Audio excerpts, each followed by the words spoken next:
오늘 우리에게 주시는 하나님의 말씀은 골로새서 3장 15절에서 17절의 말씀입니다. 우리 다 함께 읽겠습니다. 그리스도의 평강이 너의 마음을 주장하게 하라. 너희는 평강을 위하여 한 몸으로 부르심을 받았나니 너희는 또한 감사하는 자가 되라. 그리스도의 말씀이 너희 속에 풍성히 거하며 모든 지혜로 피차 가르치며 권면하고 시와 찬송과 신령한 노래를 부르며 감사하는 마음으로 하나님을 찬양하고 또 무엇을 하든지 말에나 일에나 다 주 예수의 이름으로 하고 그를 힘입어 하나님 아버지께 감사하라. 아멘. 저는 오늘 본문을 중심으로 그리스도인의 합당한 감사라는 제목으로 하나님의 말씀의 은혜를 함께 나누고자 합니다. 감사는 일반인들도 삶에 매우 중요하고 유익한 덕목으로 알고 있습니다.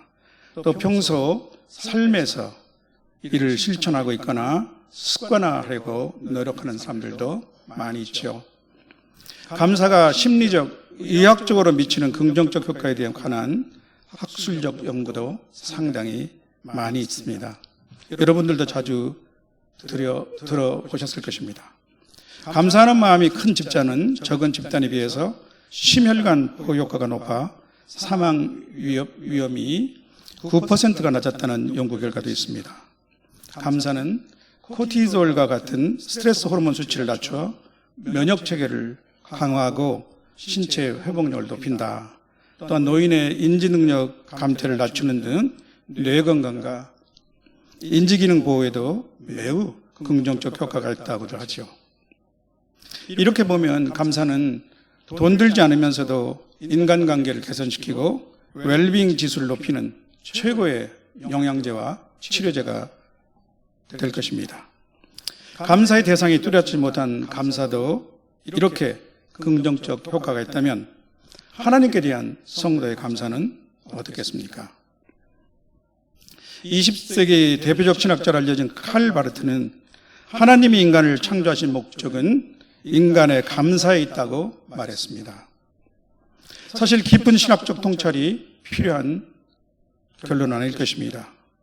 우리 부모들을 가장 기쁘게 하는 자식들의 태도와 반응이 있다면 감사합니다 하는 그 감사가 아니겠습니까? 하나님은 이사야 선지자를 통해 이렇게 말씀하셨습니다. 이 백성은 내가 나를 위하여 지었나니 나를 찬송하게 하려 함이라. 또 시편은 이렇게 감사를 노래합니다. 여호와가 우리 하나님이신 줄 너희는 알지어다. 그는 우리를 지으시니요 우리는 그의 것이니 그의 백성이요 그의 기르시는 양이로다.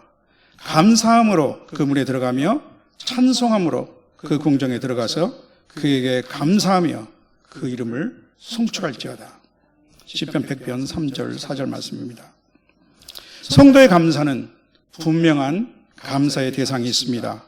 성도의 감사는 하나님께 드리는 것이죠.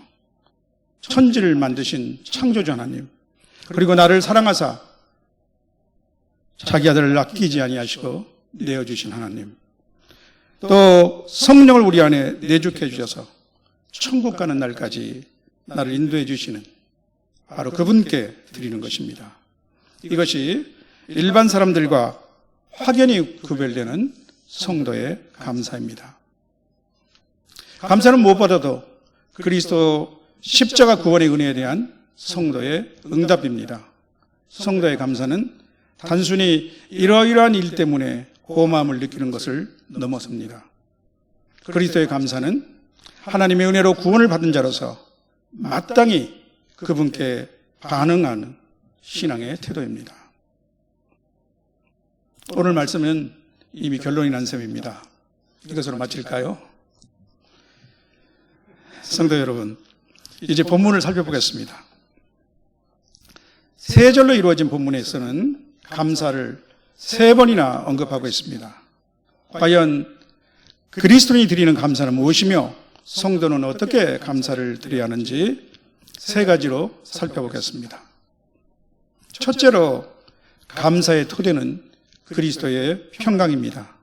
구원받은 성도는 세상의 시련과 불안 속에서도 주님이 주시는 평강을 누릴 수 있습니다. 주님은 우리에게 특별한 평안을 약속하셨습니다. 평안을 너희에게 끼치노니 곧 나의 평안을 너희에게 주노라. 내가 너희에게 주는 것은 세상이 주는 것과 같이 아니하니라. 너희는 마음에 근심하지도 말고 두려워하지도 말라. 세상이 줄 수 없는 평안입니다. 또한 우리는 환난 중에도 흔들리지 않는 확신과 평안을 누립니다. 이것을 너희에게 이르는 것은 너희로 내 안에서 평안을 누리게 하려 함이라. 세상에서는 너희가 환난을 당하나 담대하라. 내가 세상을 이겼노라. 이렇게 주님이 말씀하셨습니다. 15절에 보면 성도는 이 그리스도의 평강이 마음을 주장하게 해야 한다고 말씀하고 있습니다. 여기서 주장하다라는 동사의 원어적 의미는 경계에서 심판관으로 행한다는 뜻입니다. 내 마음은 여러 상황에 따라 심란해지고 요동치고 또 때로는 기뻐하기보다는 슬퍼하고 낙감보다는 낙심하고 또 불안과 분노와 원망과 불평이 솟구칠 때도 있습니다. 바로 그때 그리스도의 평강이 내 마음의 운동장에 심판관으로 등장해서 휘슬을 불게 해야 한다는 것이죠. 내 마음의 소란과 무질서가 그리스도의 평강으로 정돈되는 것입니다. 이 그리스도의 평강이 우리 마음을 지배할 때 그 토대 위에 감사가 자리 잡을 수 있습니다. 또한 감사는 이 그리스도의 평강을 더욱 우리 마음속에 깊어지게 합니다. 그리스도의 평강이라는 스위치를 켤 때 감사의 기초가 놓여집니다. 감사는 그리스도의 평강 안에서 숨쉬고 자랍니다. 그리스도의 평강이 우리 마음을 주장할 때 감사를 방해하는 모든 것들은 사라지게 됩니다. 마치 아침 햇살에 안개가 사라지는 것과 같습니다. 이 둘째로 감사의 원천은 그리스도의 말씀입니다. 16절에서 그리스도의 말씀이 너희 속에 풍성히 거하게 하라 이렇게 말씀하고 있습니다. 이 말씀은 그 전절에 그리스도의 평강이 너희 마음을 주장하게 하라와 마찬가지로 명령형입니다. 오미리는 3인칭 명령형이죠. 그리스도의 평강에 이어서 그리스도의 말씀이 주어가 됩니다. 우리말 표현에서도 3인칭 명령형은 자주 쓰이는 것은 아니지만 그리 어색한 것은 아니죠. 그리스도의 말씀이 각 성도 안에 풍성히 갈 때 감사가 넘치게 됩니다. 감사는 또한 개인의 차원을 넘어서 교회 공동체 안에서 서로 나눠지고 표현됩니다. 말씀을 통해 우리는 갖가지 지혜를 얻고 서로 가르치며 권면할 수 있습니다. 시와 찬미와 신령한 노래를 통해 하나님을 찬양합니다. 이것은 성도들의 감사하는 마음의 표현입니다. 이것이 아름다운 교회 공동체의 모습이며 살아있는 예배의 모습이기도 합니다. 그리스도의 말씀은 생명을 주시며 성도들은 그리스도의 영으로 하나로 묶이게 됩니다. 주님은 이렇게 말씀하셨습니다. 살리는 것은 영이니 육은 무익하니라. 내가 너희에게 이른 말이 영이요 생명이라. 요한복음 6장 63절 말씀입니다. 성경은 베드로 사도를 통해 또한 이렇게 말씀하고 있습니다. 너희가 거듭난 것은 썩어질 씨로 된 것이 아니요 썩지 아니할 씨로 된 것이니 살아있고 항상 있는 하나님의 말씀으로 되었느니라. 베드로전서 1장 23절 말씀입니다. 말씀은 생명의 양식이 되고 성도들을 정결하고 거룩하게 해줍니다. 그리스도인은 말씀 안에서 참 자유와 활력을 얻습니다. 감사는 말씀의 자양분을 먹고 자랍니다. 말씀이 없는 삶은 메마르고 그 안에는 불평과 원망의 잡초가 자라나게 됩니다. 우리 안에 그리스도의 말씀이 풍성하게 거할 때 성도는 개인적으로 또한 공동체적으로 감사의 풍성한 열매를 맺게 되는 것입니다. 마지막 세 번째로 감사의 실천입니다. 모든 것을 그리스도의 이름으로 행하며 감사하는 것입니다. 17절은 이렇게 말씀하고 있습니다. 또 무엇을 하든지 말에나 일에나 다 주 예수의 이름으로 하고 그를 힘입어 아버지 하나님께 감사하라. 말과 행동은 일치합니다. 말은 있으나 그에 합당한 행동이 수반되지 않는 것은 위선입니다. 아무 유익이 없죠. 영혼 없는 몸이 죽은 것 같이 행함이 없는 믿음은 죽은 것이라는 말씀과도 같습니다. 사랑은 말과 혀로만 하는 것이 아니라 행함과 진심으로 하자는 말씀도 있죠. 또한 말은 그 자체로 큰 능력을 발휘합니다. 죽고 사는 것이 혀의 힘에 달렸나니 혀를 쓰기 좋아하는 자는 그 열매를 먹으리라고 잠언 18장 21절은 말하고 있습니다. 말은 의사표시의 도구를 넘어 능력입니다. 따라서 주님은 말씀하셨습니다. 사람이 무슨 무익한 말을 하든지 심판날에 이에 대하여 신문을 받으리니 내 말로 의롭다함을 받고 내 말로 정죄함을 받으리라. 마태복음 12장 36절 37절 말씀입니다. 또 여호와 하나님께서도 이스라엘에게 내 귀에 들리는 대로 내가 너희에게 행하리라고 말씀하셨습니다. 여기서 또한 주 예수의 이름으로 하는 것은 무슨 의미일까요?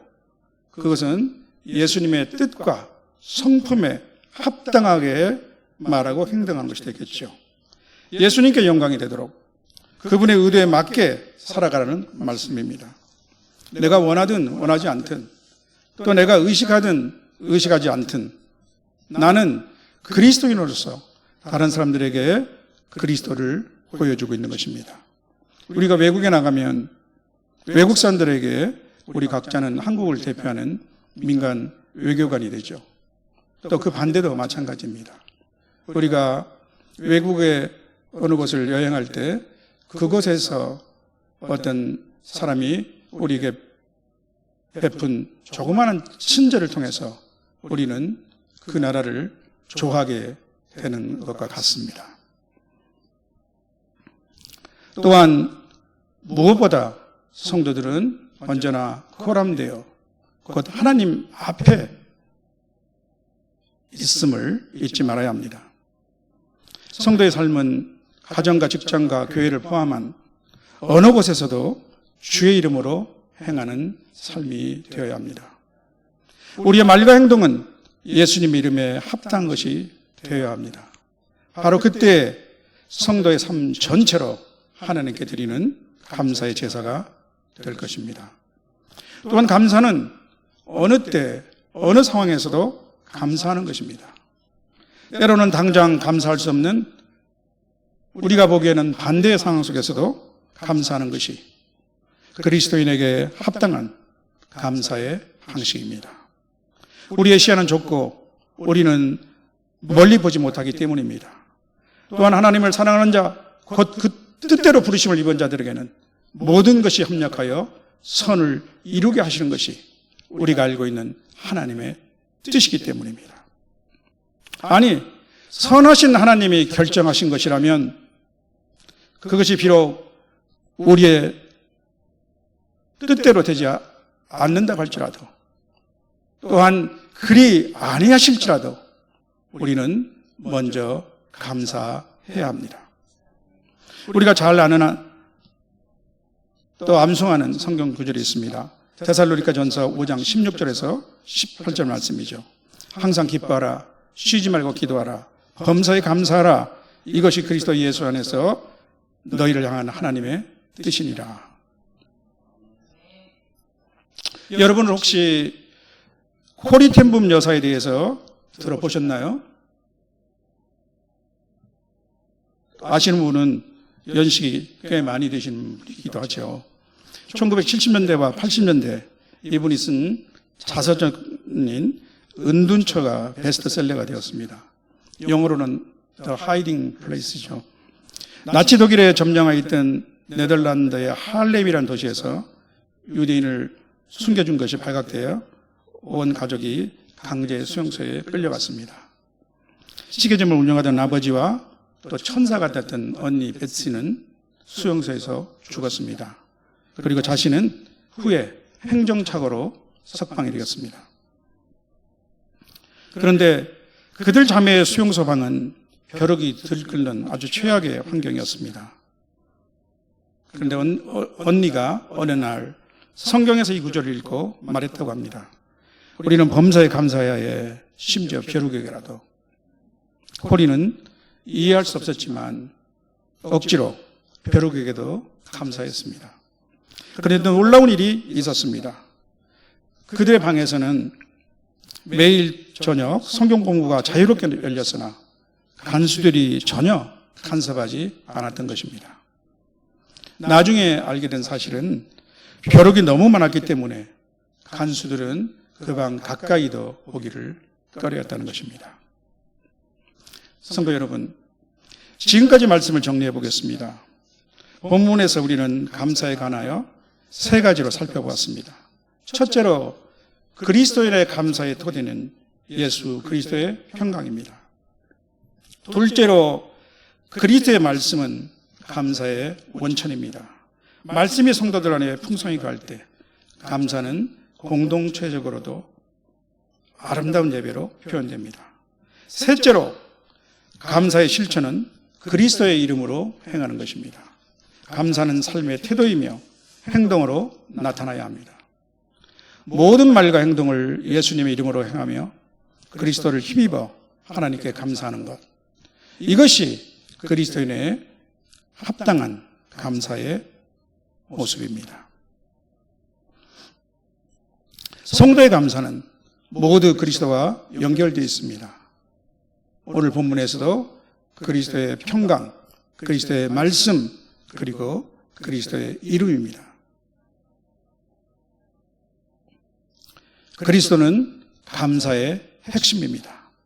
그리스도는 감사의 원인과 이유이며 감사의 삶을 가능케 하는 능력을 주시는 분이십니다. 성도 여러분, 그렇다면 우리는 이렇게 질문하게 될 것입니다. 과연 나는 감사의 사람인가? 또 성도로서 나는 어떻게 감사의 사람이 될 수 있을까? 감사가 나의 습관과 체질이 될 수는 없을까? 많은 사람들은 감사의 습관을 위하여 감사일지를 써보기를 권유합니다. 그런데 계속하기가 쉽지 않는 것이 큰 문제입니다. 저도 여러 번 시도했다가 중단하게 된 멋쩍은 이력이 있습니다. 나쁜 습관은 금방 고쳐가 되는 반면 좋은 습관은 몸에 배기가 참 쉽지 않습니다. 잡초는 그냥 놓아두어도 금방 무성해지지만 잔디는 잘 가꾸고 또 시시로 물을 줘야 하는 것과 같습니다. 감사일지를 쓰거나 또 계속하기 어려운 이유 중에는 일지에 적을 만큼 특별한 감사 제목을 발견하기 어렵다는 것도 있을 것입니다. 사실 우리의 삶이 어제나 오늘이나 거의 비슷비슷하게 흘러가는 경우가 많지 않습니까? 거기다 속도는 왜 그렇게 빠른지 일주일이 금방 가고 한 달이 금방 오고 벌써 1년의 반이 되는 6월이 되었습니다. 하루하루를 불평불만으로 살아오던 50대 교인이 있었습니다. 어느 날 교회에서 감사 일지 쓰기 운동이 시작되었습니다. 그는 처음에는 시큰둥해서 내가 쓸 것이 뭐가 있을까 했지만 순종하는 마음으로 한번 써보기로 했습니다. 그래서 1. 오늘도 일어날 수 있어서 감사합니다. 2. 비가 왔는데 우산이 있어서 비에 젖지 않아서 감사. 3. 오늘 하루를 마치고 잘 자리가 있어서 감사합니다. 처음 며칠은 이런 식으로 써내려갔다고 합니다. 그런데 한 달쯤 지나자 마음에 변화가 오기 시작했습니다. 자신도 모르게 미소가 지어지고 불평보다는 감사가 먼저 나오더라는 것입니다. 그리고 그는 이렇게 고백했습니다. 내 삶의 조건이 바뀐 것은 없습니다. 여전히 일은 많고 또 걱정거리도 많습니다. 그러나 감사의 일지를 적다 보니 하나님이 그 속에서도 나를 붙들고 계시다는 것을 깨닫게 되었습니다. 감사는 상황을 바꾸지 않아도 마음을 바꿉니다. 감사일지는 믿음의 렌즈를 닦는 도구입니다. 작은 감사가 큰 변화를 일으킵니다. 알렉산더 화이트라는 스코틀랜드의 저명한 신학자이면서 설교가가 계셨습니다. 그는 종종 이렇게 말하곤 했답니다. 불평은 입만 열지만 감사는 마음을 연다. 사랑하는 성도 여러분, 이제 저는 오늘 말씀을 마치려고 합니다. 성도의 감사는 상황에 따라 변하는 감정이 아니라 굳건한 태도입니다. 그리스도의 합당한 감사는 성숙한 신앙의 표현이며 능력입니다. 그리스도의 평강이 우리 마음을 주장할 때 우리는 감사할 수 있습니다. 그리스도의 말씀이 우리 안에 풍성히 갈 때 우리는 감사의 삶을 살 수 있습니다. 주 예수의 이름으로 말하고 행할 때 우리의 감사는 더욱 온전해집니다. 감사는 선택이 아니라 그리스도인 삶의 본질입니다. 감사는 가족과 가까운 주변 사람들, 특히 믿지 않는 다른 사람들에게 성도의 모습을 보여주는 가장 확실한 표시입니다. 이 감사로 충만해서 우리 몸을 거룩한 산제사로 하나님께 드리는 저와 여러분이 되시길 주님의 이름으로 축원합니다. 아멘.